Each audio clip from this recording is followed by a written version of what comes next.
एक इस इंटरव्यू में काफ़ी बेहद महत्वपूर्ण सवाल कि जिस तरह से आपने झारखंड मुक्ति मोर्चा को छोड़ा, आपने भी छोड़ा, आपकी पत्नी ने भी छोड़ा। अगर मुख्यमंत्री हेमंत सोरेन 1932 में पूरी तरह सफल होते हैं तो क्या झारखंड मुक्ति मोर्चा आपकी तो हमसे आप पूछेंगे, उसके बाद चले जाएंगे आप प्रदीप जी के पास में, हमें तो समझ नहीं आता है। तो इस तरीके से अगर आपको ये टारगेट कर रहे हैं वो डायरेक्ट सर, टारगेट तो कोई भी कर सकता है, जो भी खतियान का विरोधी होगा वो हमें टारगेट करेगा ही। तो अगर सर, अगर हम नॉर्मल इंसान जितने भी हमारे अगेंस्ट में बोलने वाले लोग हैं, अब तमाम लोगों को यदि आप अपना माइक थमाते चले, समर्थित पार्टी चुनाव लड़ेगी तो आपका ही समझिए समर्थित थे सर, क्योंकि अभी हमारी पार्टी का रजिस्ट्रेशन नहीं हुआ है, ठीक है, नाम है और हमने समर्थन जताया था। ये अलग बात है कि सर आपको बता भी दें कि बुरी तरीके से हमारी जो रिजल्ट आए वो आए। और इंटरव्यू में कहा था कि हमने आपका वो इंटरव्यू देखा था कि आपने कहा था कि सिर्फ ये विरोध करने की लड़ाई था।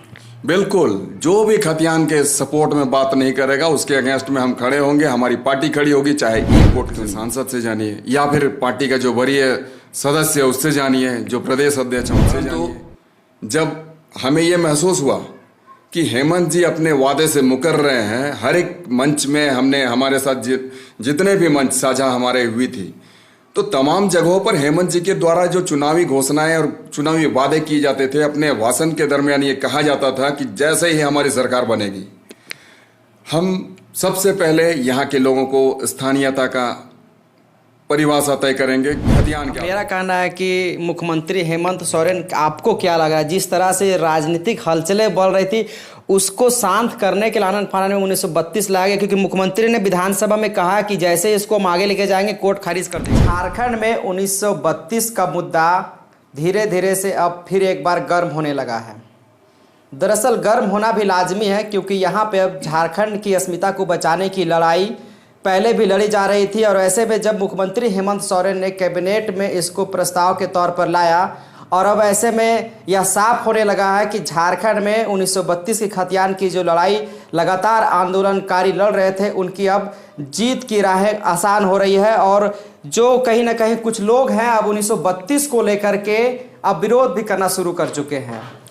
कईयों ने तो यहाँ तक कह दिया है कि झारखंड में अगर 1932 लागू होगा तो हमें अलग राज्य का दर्जा दे दिया जाए।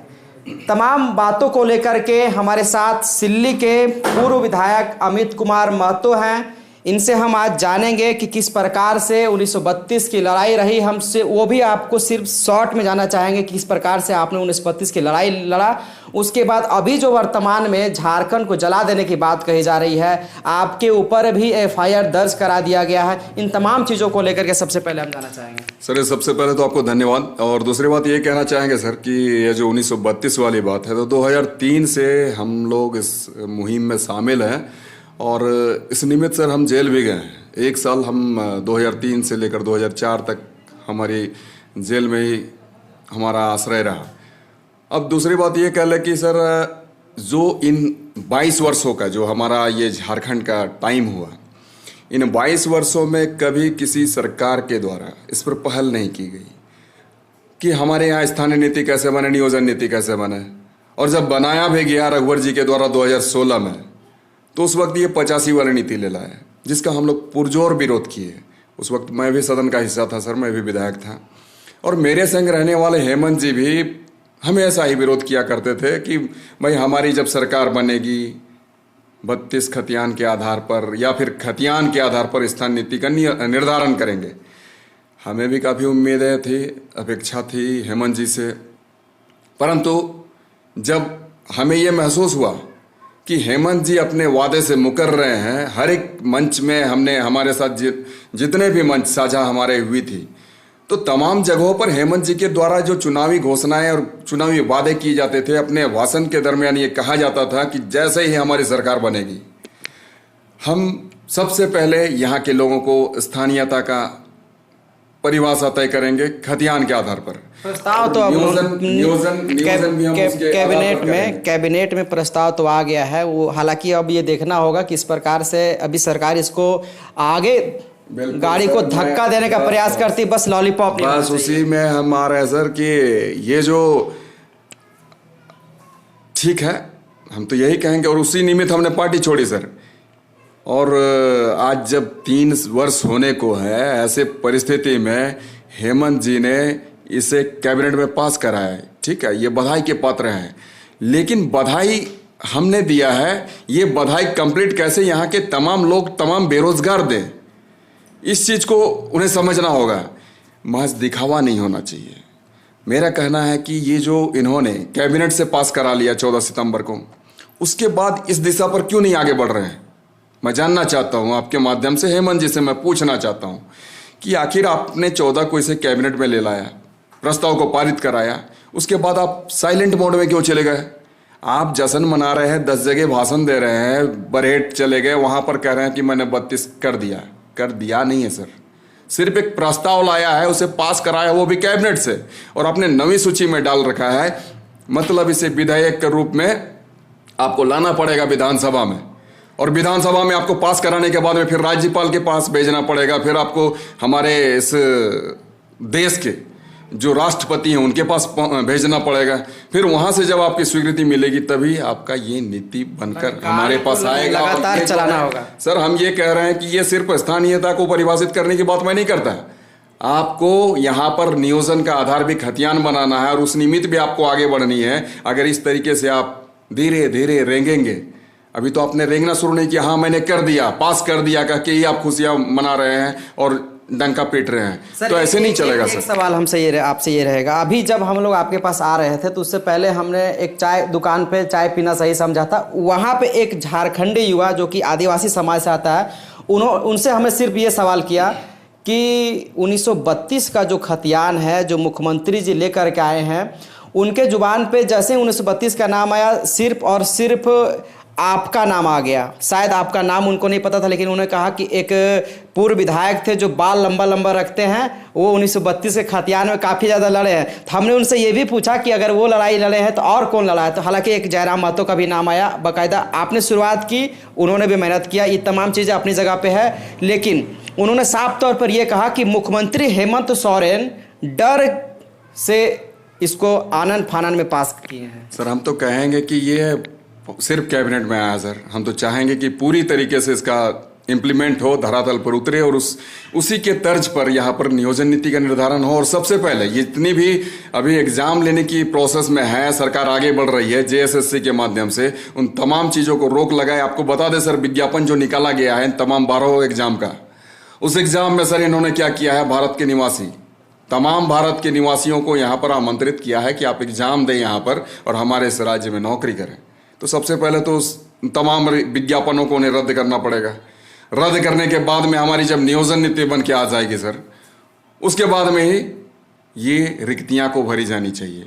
परंतु हम सवाल को घुमा देंगे। हम मेरा कहना है कि मुख्यमंत्री हेमंत सोरेन, आपको क्या लग रहा है, जिस तरह से राजनीतिक हलचलें बढ़ रही थी उसको शांत करने के लिए आनन फानन में 1932 लाया गया, क्योंकि मुख्यमंत्री ने विधानसभा में कहा कि जैसे इसको हम आगे लेके जाएंगे कोर्ट खारिज कर देगा। चलिए सर, हम तो ये कहेंगे कि वो आनन फानन में करे, डर के करे, या फिर किसी से प्रेरित होकर करे।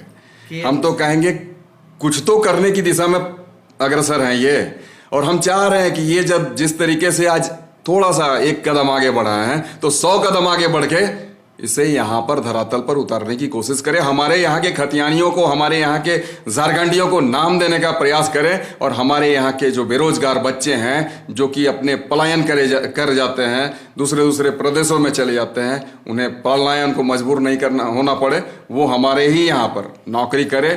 तृतीय और चतुर्थ वर्ग में पूरी तरीके से हमारे यहाँ के लोग नौकरी करें, जितने भी युवा युवती हैं। आज एक इस इंटरव्यू में काफ़ी बेहद महत्वपूर्ण सवाल कि जिस तरह से आपने झारखंड मुक्ति मोर्चा को छोड़ा, आपने भी छोड़ा, आपकी पत्नी ने भी छोड़ा, अगर मुख्यमंत्री हेमंत सोरेन 1932 में पूरी तरह सफल होते हैं तो क्या झारखंड मुक्ति मोर्चा आप फिर से ज्वाइन कीजिएगा? ऐसी बात नहीं है सर, और चूंकि हम छोड़े तो फिर हमारी पत्नी छोड़ी, आपसी अंडरस्टैंडिंग सर बहुत बढ़िया है हम दोनों का, और इसलिए हम लोग दोनों का जी बिल्कुल, और हम जहाँ रहेंगे पत्नी भी वहीं रहेंगी, या फिर पत्नी जहाँ रहेगी शायद हम भी वहीं रहेंगे। तो हम दोनों का ये एकमात्र ये मकसद है कि ये झारखंड कैसे बेहतर दिशा पर आगे बढ़े, और हमारे यहाँ के जो बच्चे हैं उन्हें कैसे रोजगार मिले। इस मुहिम में हम लोग सर आगे बढ़ रहे हैं, और ये जो पार्टी की बात है सर, हमारी जो खुद की निर्मित, मतलब तमाम हमारे 2400 जिलों के युवक युवतियों के द्वारा ये बनाया हुआ पार्टी है।